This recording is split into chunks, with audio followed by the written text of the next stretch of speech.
Tonight we examine the concept that the U.S. is already in a second Cold War, and it's falling behind in preparations for conflicts with several rival nations.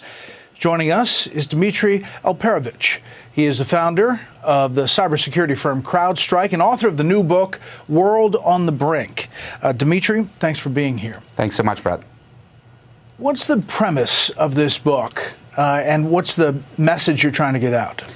So the main premise is that we are already in a Cold War II with China, a conflict that is remarkably similar to the first Cold War. If you look at every element of this competition, we are in a fight for global supremacy with China. We have a trade war. We have a technology war. We have a spy war. They're spying on us like there's no tomorrow. And we're preparing for war. And we have an arms race and a space race. Virtually all of the elements of the competition that we faced in the first Cold War are here with us again. And really, the book is outlining the grand strategy for how do we win it. Yeah, this is from the prologue. U.S. officials had warned Taiwanese leadership for years that under no circumstances could they fire the first shot.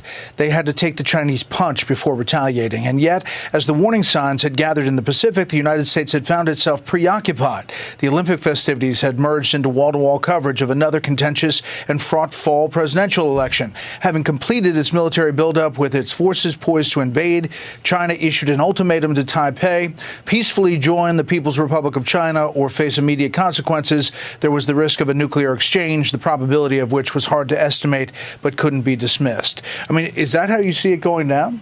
I think it's very likely. You know, the scenario I set is in 2028. And look, the book is not fiction, but we wanted to provide a realistic, if fictional scenario of how this could unfold and the stakes involved for the United States. I mean, we have not, of course, ever fought a nuclear power. So going to war with China would mean risks that we have never witnessed as a nation before. And even if it stays conventional, the casualties we would experience, we haven't seen since World War II, potentially eclipsing it. So we have to do whatever it takes to deter this conflict.